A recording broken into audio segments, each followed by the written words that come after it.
Tervetuloa seuraamaan Maailmankuvia-sarjaa. Tätä jaksoa kuvataan Virossa Lilleorussa. Täällä minulla on vieraana Heidi Grenman. Tämä seuraava keskustelu tullaan käymään englannin kielellä. Hello Heidi, it's nice to meet you. Hi Dima, nice to meet you too. You have a nice place here in Lilleorun. It is, and it's really nice. You have been here already many times and you're always welcome. Okay, thank you. That is very nice to hear. So, this is a WorldView series, and in WorldView series we always get know the people's stories, their spiritual stories, their journeys, how it has begun and how it has spent, what it has taught to them, and also what they are doing for their spiritual life at the moment and so on. So perhaps now we can start with your story. Mm-hmm. So how everything began, where you was born and when? Mm-hmm. Thank you. Actually, I love stories. I have all my life. I have been reading a lot of stories about people, how they develop themselves, how they studied with the masters and everything. So I have probably read everything. But so now circle is closing, yeah. Because now you are in that position that you will tell your story. It seems so, yeah. But my background, I have been. I'm born in Estonia, in Tallinn. I have been a city girl actually, 20-something years, but today I live outside of Tallinn and left the city and decided to live more near the nature, back to the basics, I would say.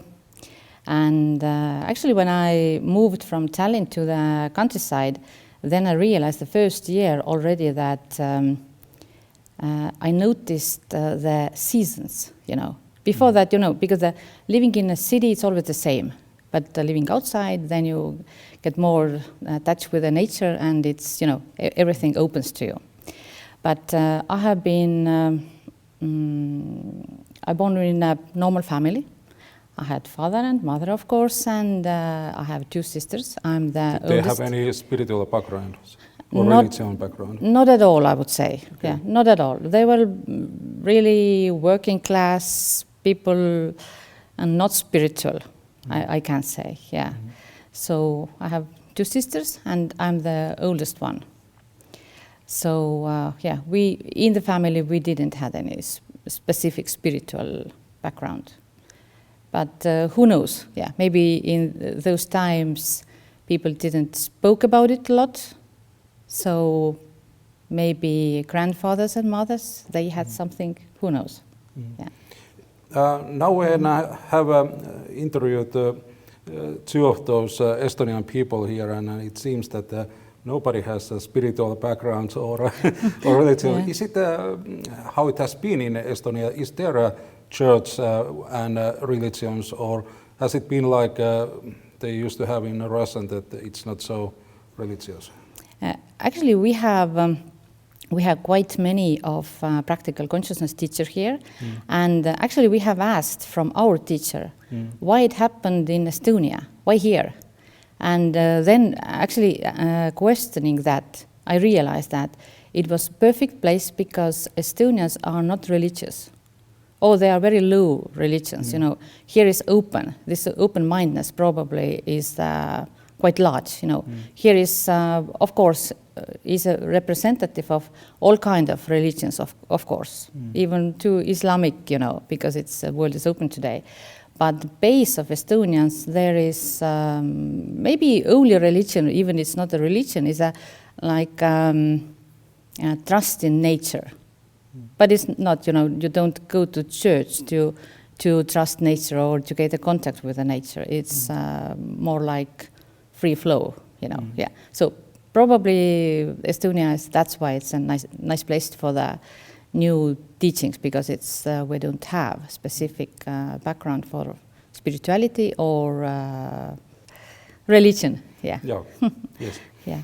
Mm-hmm. Well, I remember when I was, let's say, 10, 15 years ago, and I went to the Estonian bookshop and I tried to look those spiritual books, and I noticed that there is not so many. Yeah, actually, as I mentioned, I was really interested in spirituality actually when I was already, I think, maybe 12, 13 something, and it was really hard to get these books. And but after the years and years and years, I searched everywhere. I found them. So actually, in one point, I suppose I almost had everything what is ever published in Estonia, because I really searched them. I wrote them. So it was really, really interesting. But yes, I agree. It was like hidden knowledge. It was if you knew when you can get it, because if they published any specific spiritual books, it was so the number was really, really low. So you couldn't reach that. Well, thank you. That was very, very nice glimpse of this Estonian spiritual background in that way. It's nice to hear that because I have always wondering how it has went. So, but now we are focusing on your story and how everything began, and you already started telling that your parents was not religious or spiritual, and when you first time was questioning this all what we can see that everything is just material. When you was first time when you start to think about those things? I actually have no clue because I haven't thought about it, but if I'm looking back for my interest, it should be quite early years. As I Rough mentioned, estimation. 12, 13, 15 already, I was so deep, deeply searching for something, but I even didn't know what I was searching. But one thing that I know today is that I really didn't know what I was searching. I just knew that I have interest, and I had quite focused interest because, as I mentioned already, that I wrote a book about learning with masters and person's journey, spiritual journey. So that was really, really interesting for me. But why I was reading this book, because I was quite certain that it's impossible to find a proper teacher in nowadays, because it seemed that it's maybe 1,000 or 100 years ago there was actual teachers in the world, and I had no clue that maybe we have only, maybe today we have such kind of teachers. Today I know that it's possible. But then it was like, I would say maybe it was a kind of romantic, idea to finding a teacher. And that's why I was reading books, because I didn't have any other options. When you read the books, was there something which give you lots of inspiration or some... Yeah, actually what it was, and now I know that, then back before I didn't know that, it was a pattern where, there's always a story in the person's life when she or he realize or gets the insights and start to understand the world and start to understand everything, Basically what it means, getting more conscious than before. And that was for me very fascinating, where people finally understands everything, like a world opens to you. You just know, And it was really, really interesting for me, because it was like kind of breakthrough, When you mentioned that they understood everything, are we talking about enlightenment, or are we talking about this first enlightenment when you just woke up that, okay, there is something else than just a material world? This is also kind of little enlightenment. Yeah, actually, every step I would say, because it depended on the hero of the book. Sometimes you just realize, okay, just like Count of Monte Cristo when being in the prison, and finally, you get the click. Okay, he kind of put the picture together, how everything happened, and so on. But of course, these parts when person actually gets enlightened, I would say there is no lot of actual description about it. It's more like insights, and about the journey. So, but yeah, everything what actually changes person is interesting, and how it goes and what happens. So it has been. Did you do those researching and thinking about those spiritual things any other way than from the books? Did you attend to some spiritual courses or lectures or in early days? I didn't do any practice because I was like, because I had a feeling that there is no teachers. I had no clue that there could be teachers where I could go or learn something. That's why books helped me. I probably lived through these stories, But of course, I learned because how I all my life I have read the book this way that if I find something or some insights, I always write them down. And I could say whether the book is valuable or not based on that. Did I have any insights or not, And this way I was actually learning. Even I know that learning by books it's not the way, it's a practice, is a way. But what I did, I collected these glimpses, and then changed my life based on that.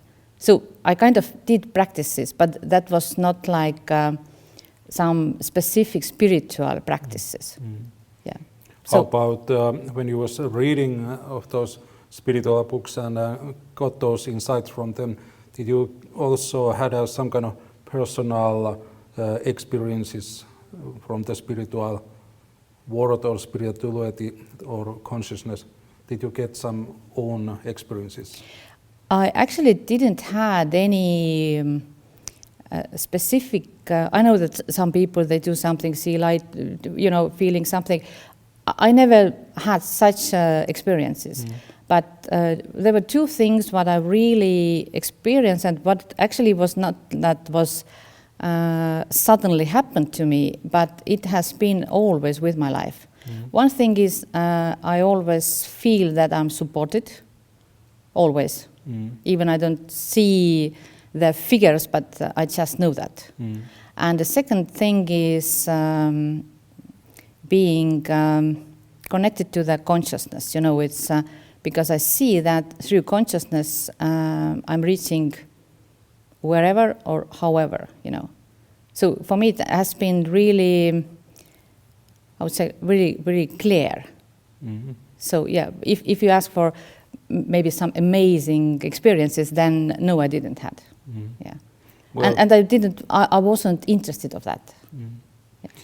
And how about turning points of life when we're talking about spiritualities? What was those first turning points when you noticed that you have to do something with your life, and how did it went? I would say I have had two turning points. One is told and one is untold. I will share with you the untold one as well. I think it was 23 years ago something. I made a major car crash. And the car was like, there was nothing actually. And I had no injuries. I was just, I have no clue how I get out of the car. And but I didn't get injured or anything, And after that, I went home, and I fell like in a depression for 2 weeks. Maybe it was 2 months, I don't know, I don't recall anymore. But I was highly depressed. And why? Because I did not understand why I survived. Because it was unlikely. It was impossible to survive such a car crash. And as I said, because it doesn't make sense why I survived. So I was really depressed. I didn't know how to do. It was really pressuring me somehow, even don't know why. And as I said, I don't know. Maybe it was 2 weeks. Maybe it was 2 months. How long it take? I don't know. But I was like paralyzed. I didn't know how to go on. And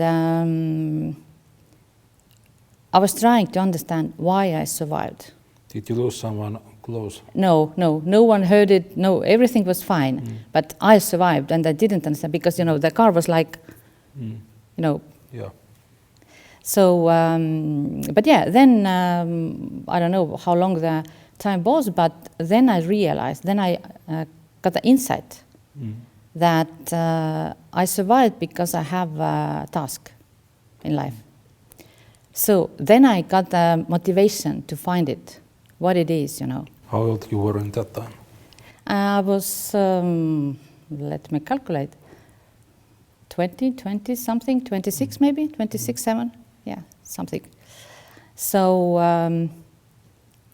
then I got a new motivation in life, which drives me, because I know that I need to find it what it is. And then it took 20 years to find it. Now I know exactly what it is. Yeah. Yes, so that car crash was your second turning point. First one. First one. Yeah. Okay. Second one was actually when I realized that, okay, I survived because I have a task. It should be important to you, because otherwise I wouldn't survive. And then I like kind of calmed down and looked. Okay, I will find it. And I lived normal life. It was kind of these were the years when it was really turning point for my personal life. I found a perfect match with my husband. We are still together, and I'm sure he's perfect for me. I hope it's mutual. And we built it up new life together. We built it up our family business, and one of my sisters also came to help. So we built it up a business. It was quite successful, and in one point I realized that now it's so ready to give it away. So we sold this company to German bigger group, and they invited me to be CEO of that branch in Estonia. So I was running for 4 years. I was running that one, and I loved my job. I was really good at it, and I was really nicely paid, everything, you know. But I had a habit to overwork. And then in one point I realized that it's impossible to work more. And I was already, you know, I was actually, I told myself that I'm overworked, but I probably was already burned out. So I was burned out totally, and then I understand that now I have to change something. And I was ready for drastic changes. And because of my spiritual interest, I knew actually everyone in Estonia who deals something with spirituality or something, all teachers I knew. I even did some Kundalini yoga, and I started with Reiki studies, and it was really fascinating, it was interesting. But when those teachers did not add an answer to my questions, I realized I need to move on. And then I just, knowing everything in Estonia, what was taught at that time, then I saw I have to come to Ingvar Villidos courses. I just knew there was no one else, you know. And then I did. And I went to the first course. Then the name was Art of Conscious Change. And from that first or second day, we're releasing emotions on the second day, and then I got insight, like aha moment, which changes your life completely. And what the aha moment was like first day is a preparation. You know, you're getting to know your inner world and how to navigate it and so on. And the second day, you learn how to actually release emotions. And then we started with the first practice. And Ingvar was guiding us. And then it's a practice, and you, of course, you need to do it yourself, because not other people don't release your emotions. And then we did this first practice. And then I hear someone in my head says, "Don't do that." And then I said, what the hell, you know, what that means, you know. And then it was inside place when I understood that it's up to me whether I'm keeping bad things in my life or not, you know. And then, of course, I fired this inner second, you know, the second person who's speaking here, and did everything along, and of course, the rest is history. Yeah. So it was really, really the real turning point.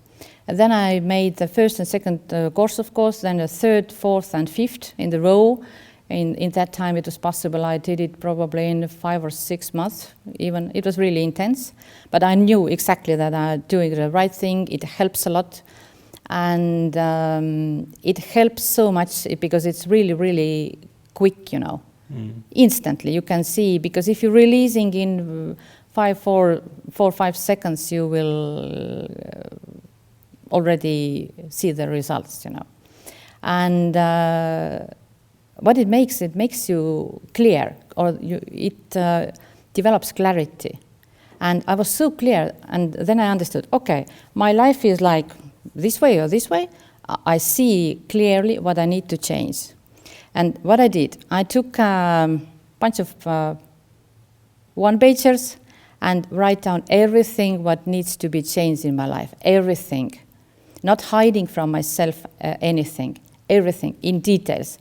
And so I made clarity and then started to change it. So in 6 months, I took a full overview from my life and I changed everything.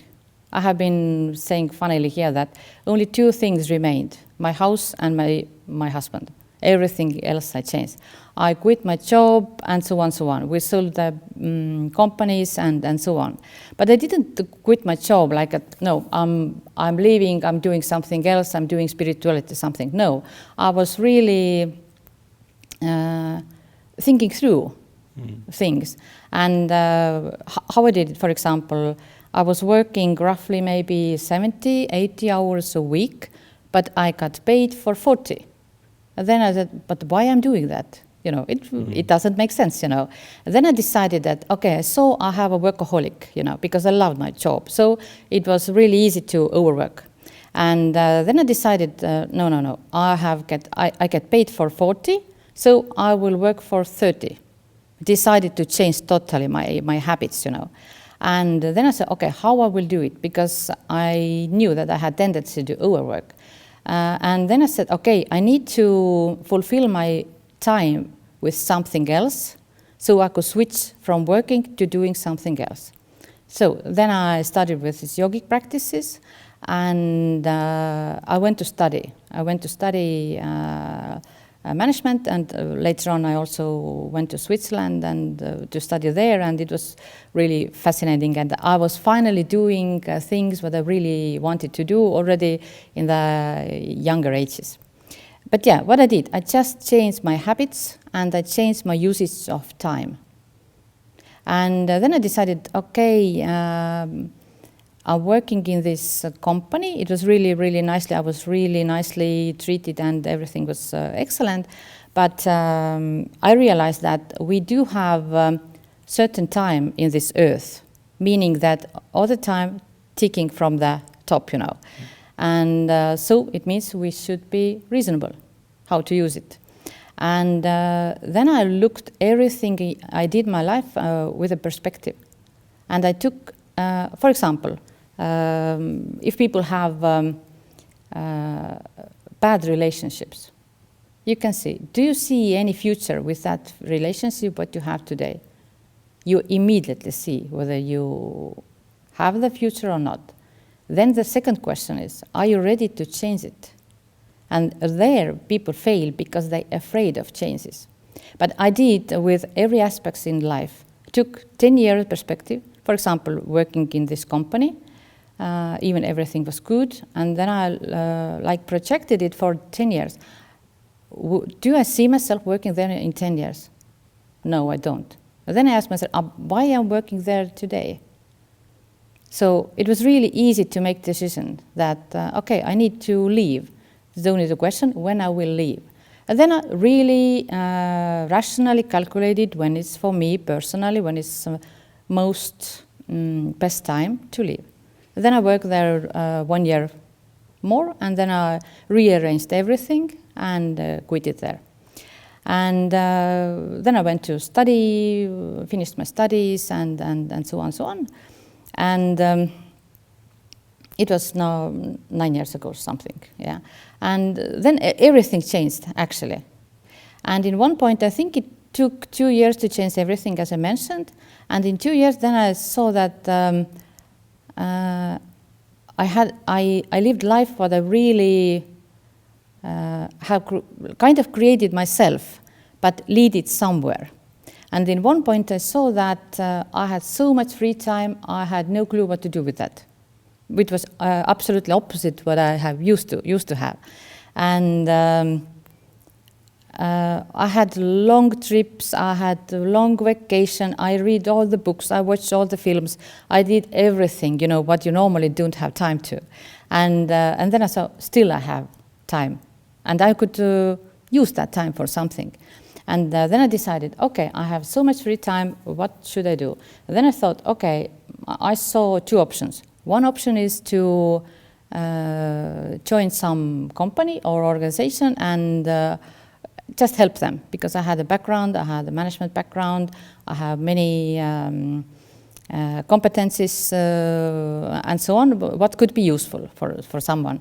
And then I decided, if I use my time for developing of some company, I will do it with a really high salary. And then I had some competitions where to go and so on. And this other option was to go volunteering to Lilleorun. And it appeared that no one wanted to hire me in such a high salary. And then I decided, okay, I come to Lilleorun and ask maybe they need any help. And then I came actually here and asked, do you need help? I can do that or that. And they said, yeah, we would need help. I came, I joined with a membership here, and my first task was actually fundraising. The CEO of Lilleorun said that, I asked, what would you need me to do? I actually thought they will send me gardening, yeah, but that never happened. But I really wished maybe I can do something totally different, but that not happened. But they said, we need money, we need fundraising. I said, okay, I haven't done it, never, but I can try, why not? And then I started building up the fundraising systems, and now I have been doing that for 3 years or something. Yeah. So then they invited me to the board of Lilleorun, so I was member of the board of Lilleorun and so on. And now I have been doing what is needed. Yeah, I didn't have any specific choices here.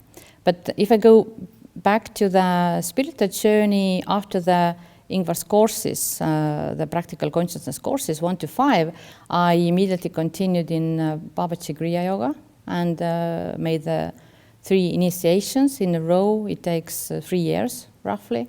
Then I intensely participated with these follow-up studies. And there was, I think it was few years when I only came to Lilleorun like this, from parking my car and going to the ashram side, you know.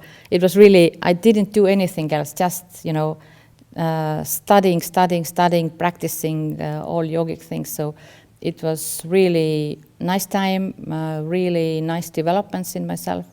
So it was a good period in my life. So today, Kriya Yoga is, I would say, integrated to my life. And I'm using it daily. And of course, I'm using practical consciousness daily as well. So long story shortly. Well, it was fascinating to hear it.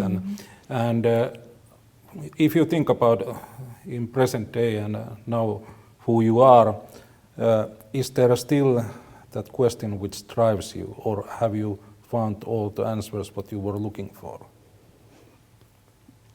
Actually, if I go back few years, I know people who have visited many psychics, or, you know, the special ability persons, you know, maybe, you know, I don't know, reading tarot cards, whatever, you know. Yes. I never did. It was interesting for me, but I never did. But it was 2017, yeah. It was what was holding you back? Sorry? What was holding your back that you didn't do it? I don't know. I was thinking about it, but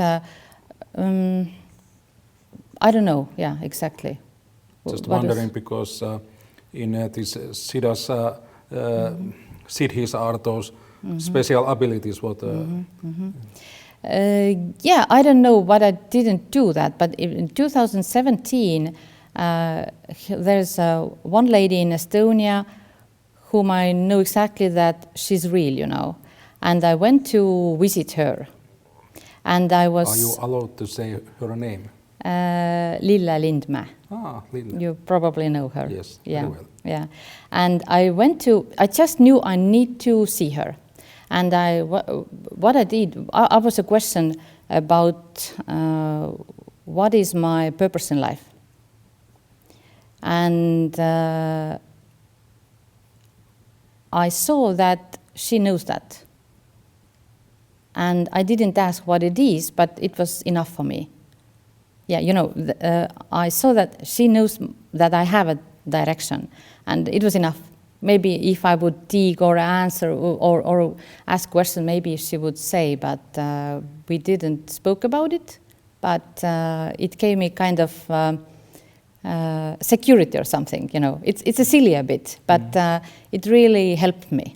Yeah, so yeah, I visited her, and after that, you know, it gave you kind of support. Even I was already in the right path, actually, but I didn't know that exactly. And yeah, after that, now for 9 years, I have been studying with Ishwarananda's teaching, and I'm having it all. Maybe it's not right, but everything possible what he teaches us. I'm like.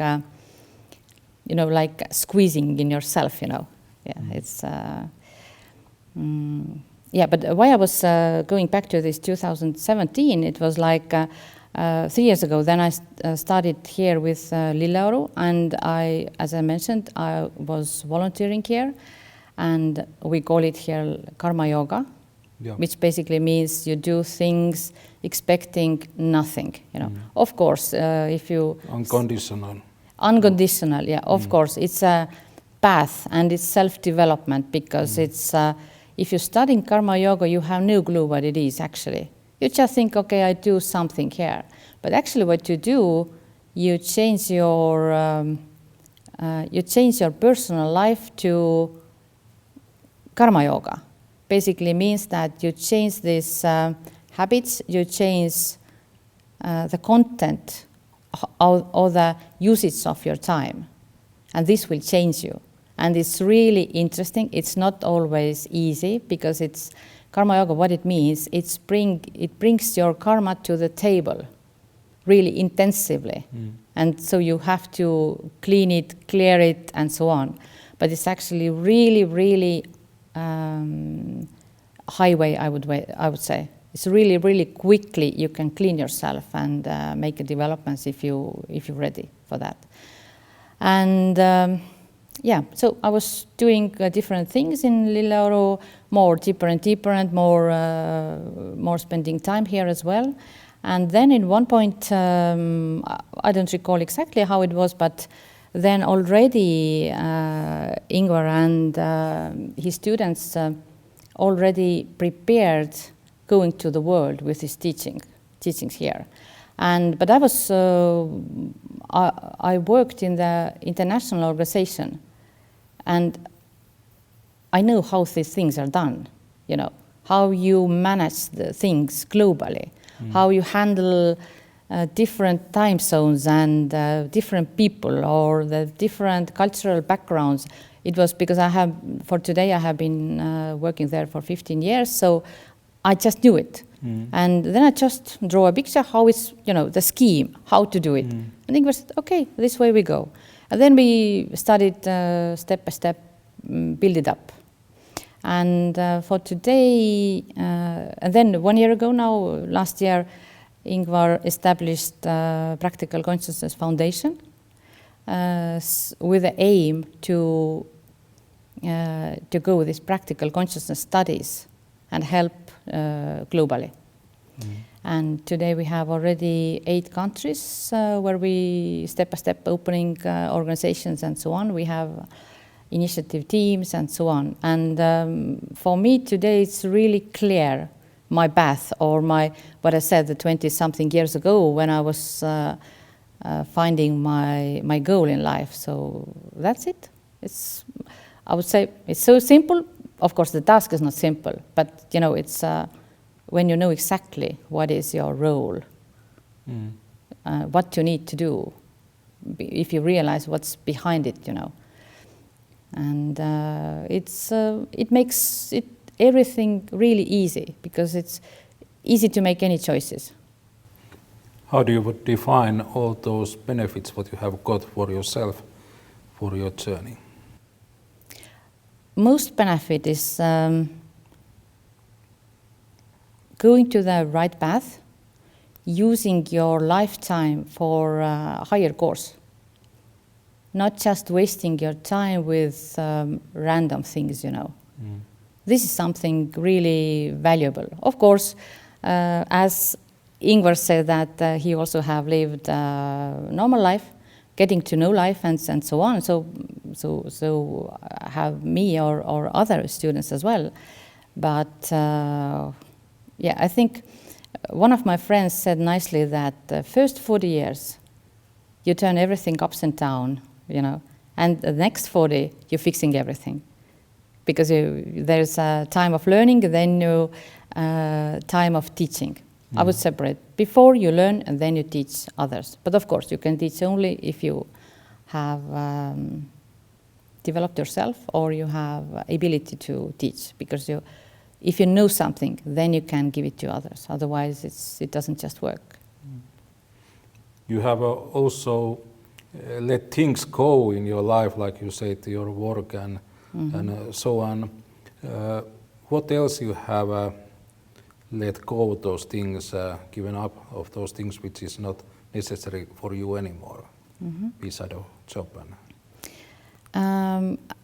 As I said, what I did when I actually decided to change my life, I made a list. Yes.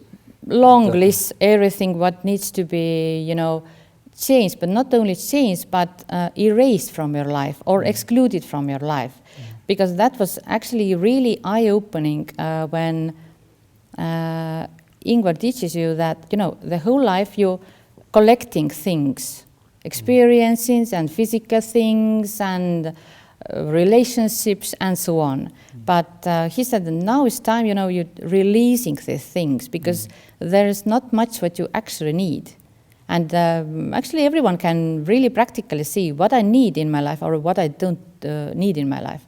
For example, we have a lot of relationships, not only in a family, but in maybe in a friendship, whatever, And what I actually did was, if to make it funny, it's alphabetically. All my relatives, all my friends, do I actually need these relationships? And most of them, I don't actually need them. Me personally. Maybe for them it's important, but for me personally, I didn't need them all, Of course, I didn't tell them, but for myself, it was like a moment of truth, And sometimes it takes time, for example, maybe endless parties, where you need to go because your grandmother waits you, you always need to go. But for me, it was useless. And I was really, really, really precise, exactly seeing what I need and what I don't need. And I was actually closing, I don't know how many hundreds of things out of my life. So making it really, really simple, really simple. That is quite an interesting thing when you say that raising some relationships even from the family, and just wondering that what makes you so sure that you don't need it anymore. After all, you have been born to these circumstances and with these people. Is there some higher power who has said that maybe there is still some need? I see your point. What I did, I didn't close doors but I changed these relationships. I saw what works for me and what doesn't work for me. And I changed, because you can't erase people from your life. You change a relationship with them. Yeah. So well, sounds much more reasonable. Yeah. I didn't erase. Okay, you are out or you are in, or it's what it is. But I changed. But of course, if you starting change yourself, some people disappear from your radar, I would say, and you will have new people. Yeah, because the environment where you act or what you do, it will change. So when those inner values changed, and it has lots of different influences, like you just thought that you had a long list about those things, and what it makes to your social relationships, how those people who was nearby you, and when they saw these changes happening to you, how they felt, what kind of feedback you got? Actually, I didn't get much feedback. It was even I knew, because people talk to each other, even they don't talk to me. There was certainly there was someone says, okay, he went crazy or something, but in the other hand, they saw these good changes in me. Even my husband says, okay, he loved me 20 years ago, but today he says you are so normal now, meaning that I was a bit crazy back then, and I agree, So many people they didn't understand my choices, but they see the result, and even they maybe don't accept it 100%, but they see it fits to me. Yeah. I don't recall any conflicts on that. Yeah, even in some cases, if I was invited somewhere where I saw that it was useless for me, and then I decided not to go, they finally accepted. Yeah, because who has right to my time? It's. I know it would. If you listen to it, you could say, okay, it's a bit arrogant or something, but actually, how you can, you have to decide where to put your time. So, exactly. There was no conflicts, Even, of course, they talk to each other and so on, but it's okay, We have at this life what we choose ourselves, what we do, exactly. What path we will follow. Yeah. Now, about this practical consciousness, how this practical consciousness is included in your life? Is it some methods, techniques, what you use in everyday life, or what you would say?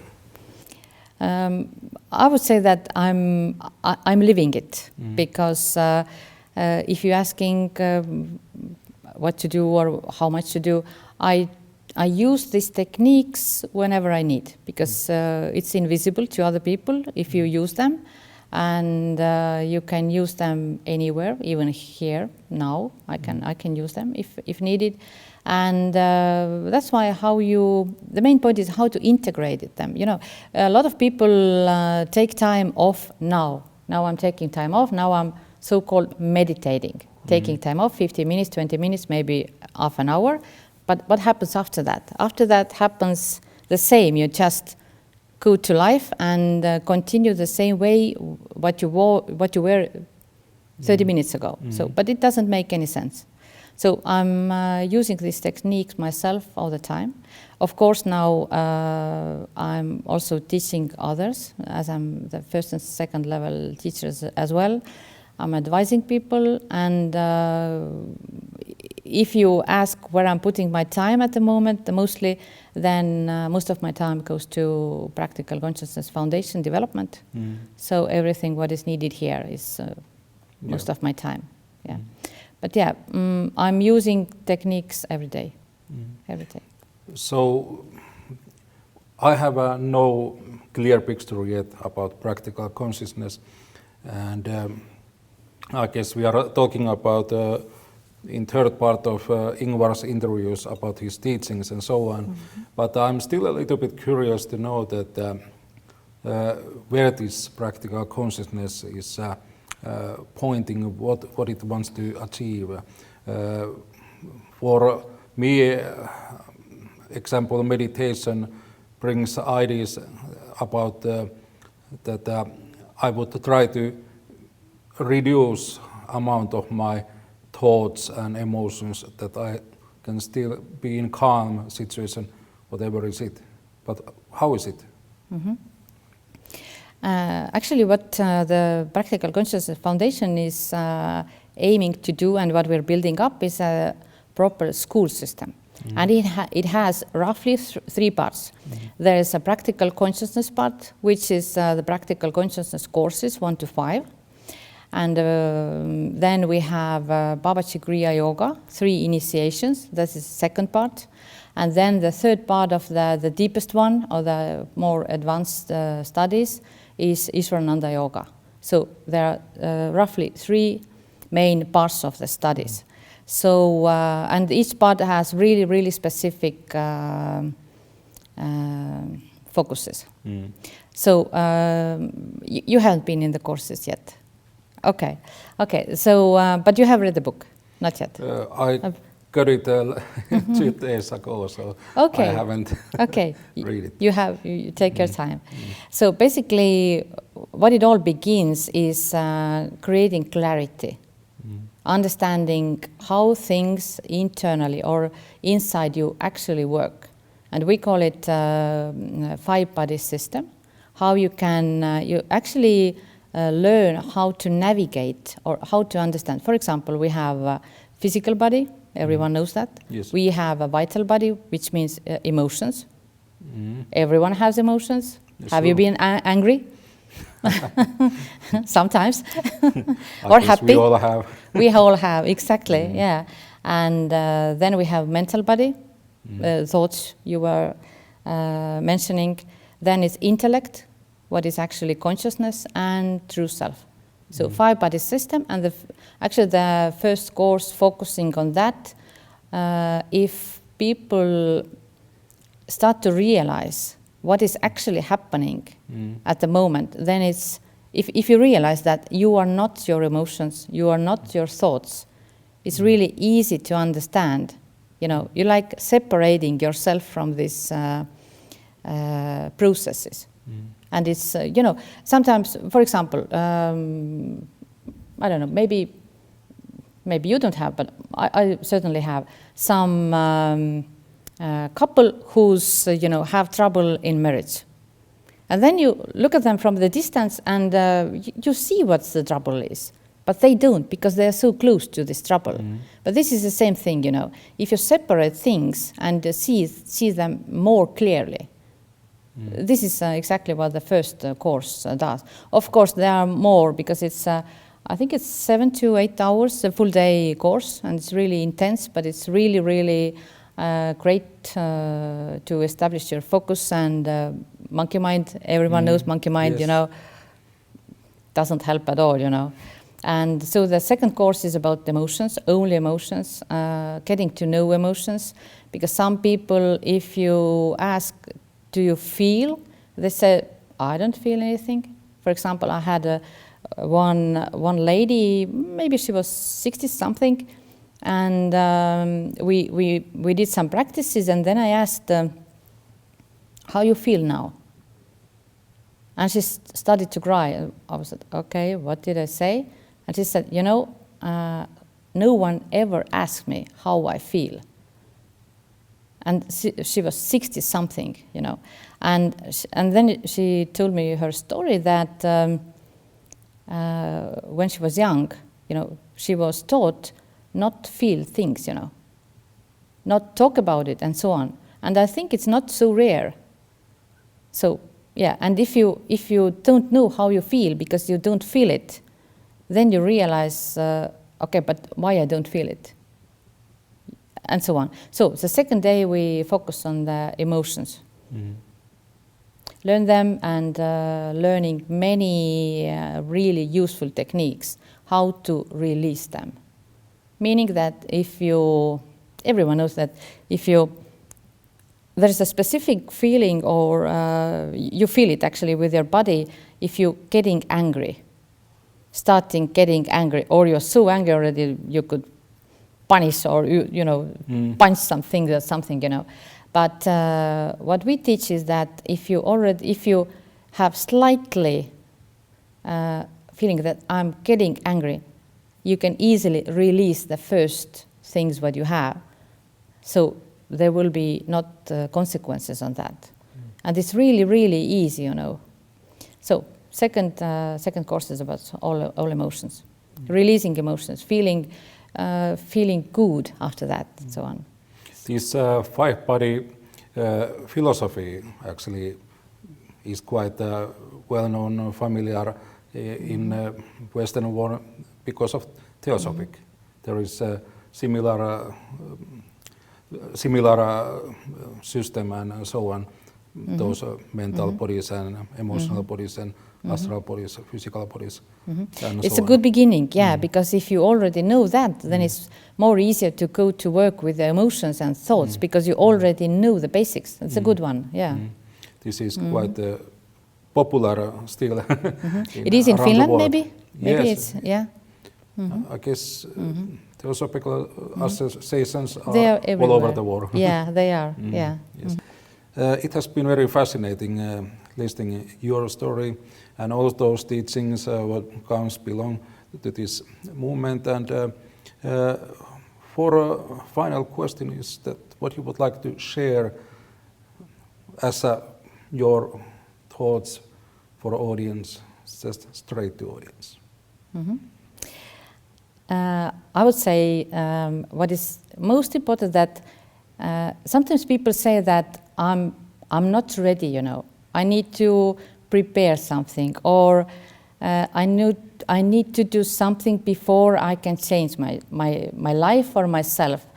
I would say that most important thing, or one of the most important things what I have learned is that you're always ready. Do it today already. Start the first step, whatever it is, you're always ready. And if you want to get some kick, I don't know, maybe call me or send me an email. So, just do it. Don't think about it. Don't hesitate. Just do it. Thank you, Heidi. That was my pleasure to share your story with audience. Thank you.